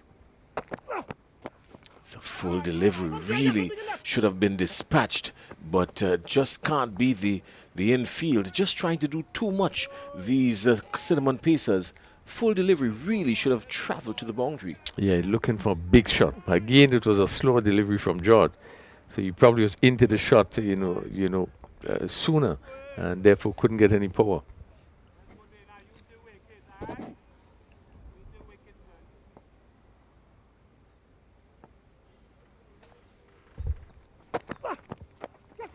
The call is catch. Surely he's heading towards it, but just in front of the fielder there, running from backward a square, or maybe square leg. But all's well that ends well. The batsman cross, but poor timing again by Che Duncan. He's rolled on to 8, and Nkosi St. Hilaire is on 36. Yeah, he had to put force into this one. Again, another slower delivery. And really was not able to get that sort of power. This time he gets connection, but only so far. That's an awesome attempt. It would have been nothing short of spectacular, but the batsmen decided they're going to come back for 2, and they do get 2, so Nkosi St. Hilaire moves to 36. He mistimed it again, so timing is the issue here for the batsmen. Yeah, having difficulty to time it. Again, a lot of variation being shown by George. As you see, Darren Ned really make a splendid effort to really came in and dive, trying to pick that up before he touched the ground. Just was not able to make the catch, but a really valiant effort.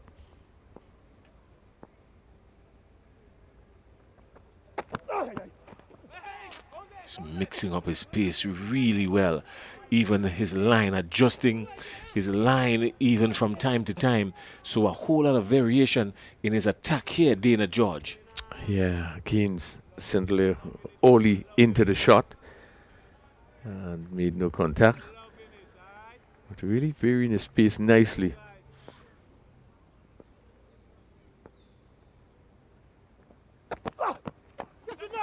Shortest catch, but it's going to be safe. It's going to fall just over the infield, but the Clove challengers wouldn't mind that because the score is trickling on.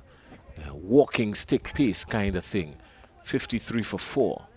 Yeah, they wouldn't be worried about the singles, but will try to avoid the boundaries. But very difficult for the cinnamon pieces. No need to score over 25 per over.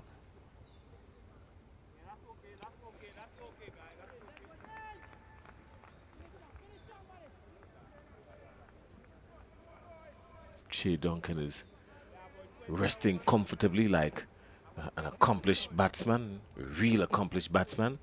At the non-striker's end, he's played a decent supporting role to this point to Nkosi St. Hilaire.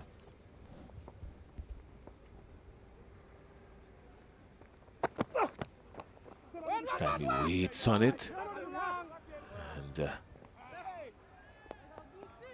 really he thought that's Nkosi St. Hilaire thought that the single was on because he wanted to rush down to the other end to keep the strike, but Che Duncan had other ideas, so they decided against what would have been a good single, and the Cinnamon Pacers are 54 for 3 after 54 for 53 for 4 after 7. Yes, I think St. Hilaire probably would be a little disappointed there. You want to make sure that he take the strike. He's a player that looked at to get the boundaries, and right now, the single's not going to do it, the two's not going to do it, but it must be trying to pick up the boundaries at regular periods.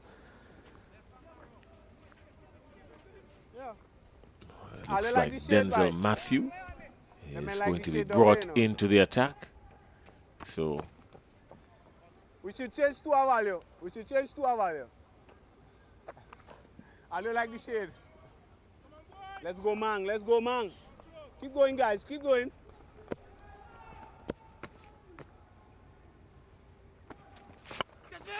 The call is catch. There's a man running around deep. But that looks like Preston McSween, who was traveling, looking for it, but no need for that. He wasn't going to get there. Power 8 maximum. So Nkosi St. Hilaire. Let's go, big man. Straight back over the bowler's head. The safest place on the ground, you always say, Rafael Crony? Yeah, good shot by St. Hilaire. Under it and hits it over long off. This time he goes again, a little wider this time. Just one. Always disappointing when you see these strokes straight back in the V, just going to the fielder. It's always like a wasted stroke, isn't it? Yeah, you always would want to hit it as straight as possible, or even wide of the fielders, the long off. This time he goes square of the wicket. The call is catch, but it's not going to be caught, but it's going to roll out into the boundary for another power 8 cracking 4. 60. The 60 comes up 60 for 4. Yeah, short delivery, hit over square leg. There's no one out there. I think that with the pressure that Clove Challengers is really putting on Cinnamon Pizza, just seem to just make some adjustment to the field. Now they are pushing the fielder right back on the boundary. So 64 for 4. Che Duncan is on 12. Nkosi St. Hilaire is eyeing a half century. He's at the non-striker's end. Nothing. All right, strain him, straight.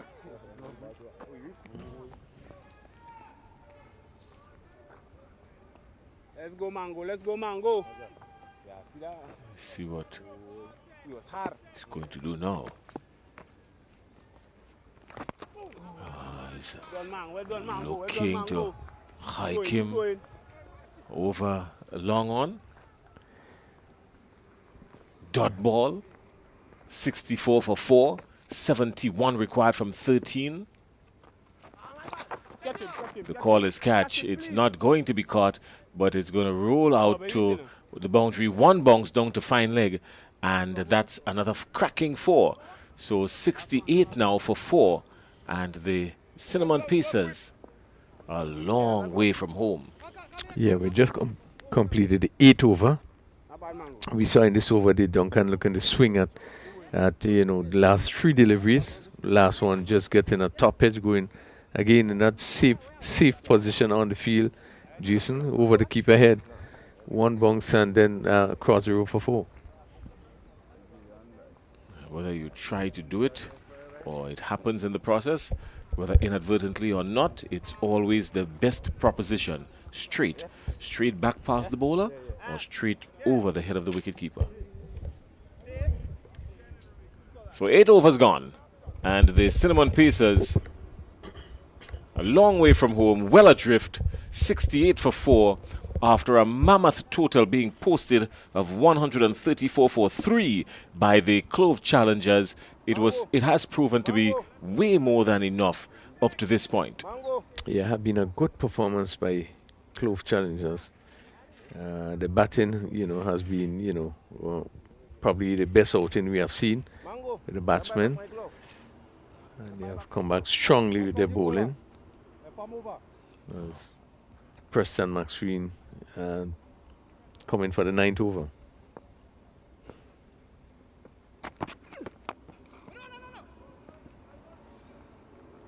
Dot ball.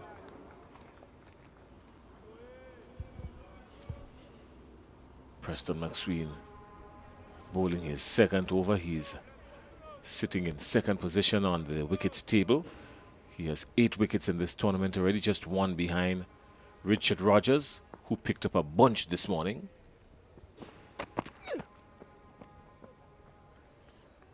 Richard Rogers picked up 3 wickets, quick, fast, and in a hurry. 4 wickets actually. 4 wickets, quick, fast, and in a hurry. And that rocketed him to the top of the table with 9 wickets. And Preston McSween, who has been sitting there since the start of the tournament, would really love to stay on top of that table. He would love to get back on top and stay on top.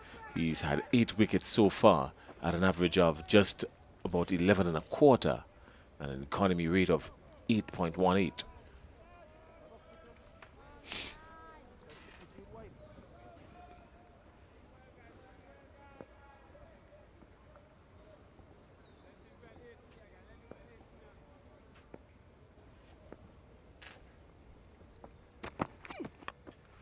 A thick, healthy outside edge.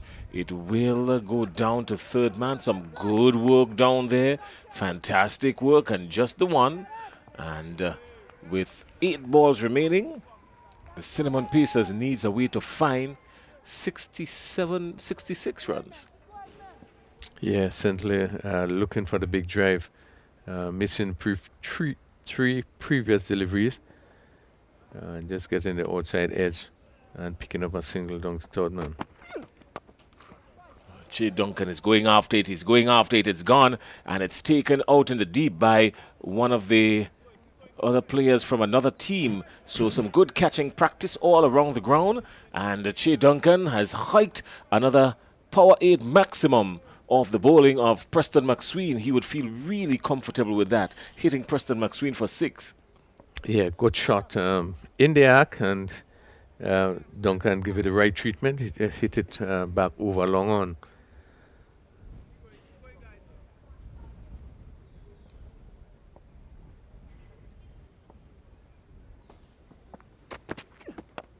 This time he turns him off the leg, whips him. Just the one. They thought about the second, decided against it. And at the end of the Preston McSween's over, the end of Preston McSween's spell, he went for 12 of his 2 overs, not picking up a wicket, surprisingly. He has picked up a wicket consistently every day until now. He has gone wicketless today, but only 13 coming off his 2 overs. And the Cinnamon Pacers are 76 for 4. And off the final over, they will need 59 runs. So Clove Challengers, again, will pick up 2 points in this game. Really played a good game. I think all-round game. The best batting display we would have seen. And they really came back strongly with the ball. I think all the bowlers would have bowled well. McSween, 13 in his 2 overs. And really would have kept Cinnamon Pacers really kept it really tight for Cinnamon Pacers. Really was not able to get off. 76 for 4 after 9 overs. Ned preparing to bowl the final over. Inside, yeah.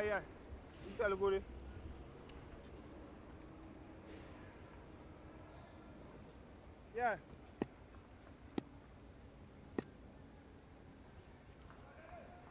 Let's go, Ned.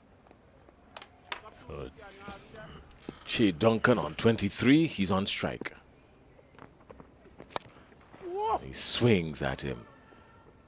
They will jog the one because the situation dictates that they would probably try and get Nkosi Saint-Hilaire his half century. He's on 47. Let's defend 80, guys. Come on. Let's defend 80, guys. Nkosi Saint-Hilaire on 47.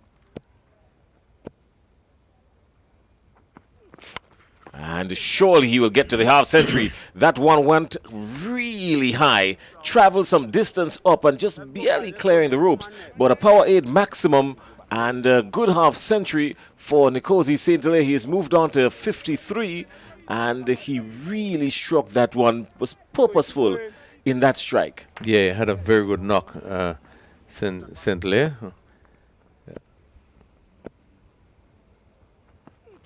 That's another slice of the bat. Surely he will be taken here now. And he's gone. And that's the end of Nkosi Saint-Hilaire. Just as he got his half century, Amicale Dubisset not making any mistake in the offside and just picking up another wicket. Easy catch to Dubisset. And that's the end of Nkosi Saint-Hilaire going for 53. Caught by Dubisset off the bowling of Ned. And the Cinnamon Pacers are 83 for 5. Yeah, and good knock by Saint-Hilaire. I think that he played well, really hit the ball well. Didn't seem to have any support. Got on to 53. But Neddy just slowing it, slower delivery ball by Neddy and Saint-Hilaire again, looking to clear mid-off. Was not able to do so, playing a bit too early. And the ball went high up in the air, just at point position. And Dubisset coming in, take a simple catch. So Mahid Lambert comes into strike. Lambert has 3 deliveries to negotiate, and no amount of prayers or miracles can save him now because he is coming a little bit too late. 52 off 3. It's more or less just routine right now. He goes, he's trying to get his average up at least, and he gets 1 out to mid-wicket. Just the 1 run.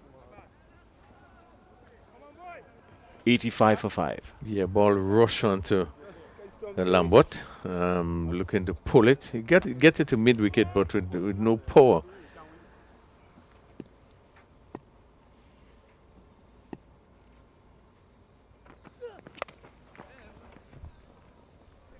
Well, he was aiming east and ended up west there.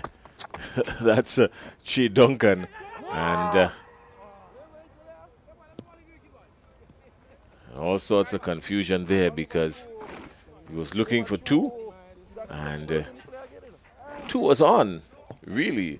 But one man stayed planted and the other went sailing. So one man was on shore and the other man went sailing. And that's the fall of wicket number 6 for the Cinnamon Pacers. So their story has been written. 85 for 6, and Lambert there being run out, looking to take an over throw, probably which was not really necessary, just one delivery to go. And he just was not able to get back into his crease. So he went for one. So really, with a rate of just 8.64, really a long way off. And Clove Challenger certainly we're going to pick up additional 2 points in this game. When the required run rate is 153, you know that miracles are required. Well, that's the end of the story. That's the end of the day. That's the end of the action here at the National Stadium. The Cinnamon Pacers going down to the Clove Challengers. The Clove Challengers putting on a mammoth 134 for 3. And the Cinnamon Pacers only managing to get to 84 for 6. The Clove Challengers winning by 50 runs. And that's the story here at the National Stadium in match number 2. Clove Challengers winning by 50 runs. Cinnamon Pacers going down. A convincing performance by Clove Challengers. They coming off a loss in the last game, really would have needed to come back strongly, which they did. Cinnamon Pacers would have won the last 2 games and really probably would have come into this game with a lot of hopes, a lot of confidence, probably expecting to get the better of Clove Challengers. But they too probably were coming with the same intention and really played a better game today. We saw for the first time the batsmen coming into their own and putting up a challenging score of 134 and came back strongly with the ball to restrict them to 84 for 6. So I think a good all-round performance by the Clove Challengers, and they will really want to maintain that level of performance, you know, as they continue in the tournament. Yeah, well, the batting card shows that Nkosi Sintele got to 53, and right after he got to his half century, he was caught trying to slice one through the offside, taking up a very healthy outside edge, and he was caught. And after that, Che Duncan, who was run out by Matthew for 24. Everyone else turned into a phone number that almost looked like a call to England, 010010, and some other digits will follow. In the bowling department, Preston McSween bowled his 2 overs, didn't pick up a wicket. Amikel Dubisset, 1 for him. Haston Jackson picked up 1. Jaron Noel picked up 2. Darren Ned picked up 1. And the Cinnamon Pacers went down. The Clove Challengers winning by a healthy 50 runs. And that's the story here at the National Stadium. Some good batting earlier on from the Clove Challengers. Darren Ned, 40. McSween came in with 5 deliveries remaining and got to 21, blistering 21. Haston Jackson, 35. And Desron Maloney, 29. That was those on the batting card for the Clove Challengers. So the Clove Challengers winning by 50 runs. And that's the story here at the National Stadium. Tomorrow, we've got more cricketing action. Day number 10, May 4th. The Saffron Strikers and the Ginger Generals will go head-to-head at 12 noon. And the Cinnamon Pacers, they will be back in action against the Bay Leaf Blasters. So the Bay Leaf Blasters and the Cinnamon Pacers head-to-head in match number 2 tomorrow afternoon, scheduled to start at 2:30. And Bay Leaf Blasters sort of won very close encounter today, just winning off the final ball. Again, Devon Smith, who's now leading in run scoring, I think is 194. He was called upon today to play an inning which wasn't long, but I think that he would have probably looked to turn the tide when they were struggling, hitting 2 massive sixes, and just seemed to just turn the tide when it seems as though they were under some pressure. But I think they got home with the final delivery, and really it has been the closest of the game, the most exciting finish we had so far. Oh, well, we will have we anticipate some more exciting cricket for you tomorrow. And we're just waiting on Kerry and the rest of the folks downstairs to be up so that we can have the Power Aid presentation ceremony. But we need to say good afternoon and job well done. Good afternoon to our friends viewing us online around the world. Every afternoon we say hello to you. And just to let you know, a lot of the quick, clean images that you are receiving, the stream is important, and keeping you abreast with the score. You follow the score at the bottom of your screen as well, and there's some ladies responsible for that on the production side, Paulette, Zia, and UL. So they have been working assiduously and always very astute in their deliberations. So they're following and monitoring and updating the scoreboard and the stats, the website, all social handles and the streaming. So those ladies have been working really hard over the last week or so to continue bringing you up to speed and up to date with all the action here at the National Stadium. Kerry is down on the ground. Kerry is ready for us. Kerry, you've got to take it. It's yours. Thank you very much, Jason, and welcome to the post-match ceremony, where we will be recognizing outstanding performance in this match. First of all, we like to start with the bowler with the best economy rate. That goes to Jaron Noel, whose 2 of us would have went for 6 runs. So he'll receive his prize from his coach, Bronson Johnson. And then we move on to the batsmen who would have power hitters, hitting the most sixes in the match. Both batsmen would have 2 batsmen for this prize. So we ask Darren Ned and Nkosi Sentilla to receive their prizes. Both batsmen would have smashed 4 sixes in their respective inning.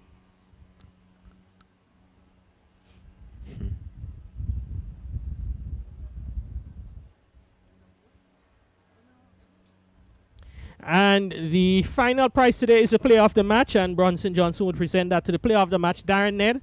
His innings of 40 of 11 balls would have allowed his team to set the highest total for the tournament, 134. Ned, just a few words before you go off. You are promising in a few innings, but today it really clicked for you. Yeah, it did really click for me. The guys gave us a perfect start, so just for me to go there and just execute right. It would have felt strange for you coming in at that situation. Normally you'd have to come in much earlier on the innings, but it was probably... How did it feel standing back in the dugout watching the openers enjoy themselves at the top of the order? Yeah, we wanted that start early in the tournament, but we didn't get in it. It's good for them guys to come good today. So that was awesome. Another victory for the Clove Challengers. You guys now sit on 6 points. Basically one more win and you guys can get into the next end stage of the tournament. Something rare that you guys have achieved in the tournaments, previous tournaments. I'm sure you'll be looking to see if you can get into the top 4. Most likely had a rough time in the past. So this year we look to come strong and put yourself up there. All right, well, Darren, all the best. Congratulations on the performance today and all the best to the rest of the tournament. Thanks. All right, so that's it from the presentation ceremony. Victory to Clove Challengers, moving them up to 6 points on the table. And thank you very much, Kerry. And that's the story for us here today at the National Stadium. The Clove Challengers in game number 2 getting the better of the Cinnamon Pacers, and the Bay Leaf Blasters in a nail-biting finish that came down to the very last delivery, needing just 1 run. Got that off a drop catch by Gian Benjamin, and the Bay Leaf Blasters getting the better of the Saffron Strikers. So those were the 2 matches for you today. Looking forward to match day number 10 tomorrow. The Saffron Strikers and the Ginger Generals face off at 12 noon, and the Cinnamon Pacers in action against the Bay Leaf Blasters at 2:30. That's the story from the National Stadium here in beautiful St. George's, Grenada. Until tomorrow morning, catch us for more great cricketing action. Have yourselves a great rest of the evening, everybody, into the night time.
11 Spice Isle T10 Season 3 is here.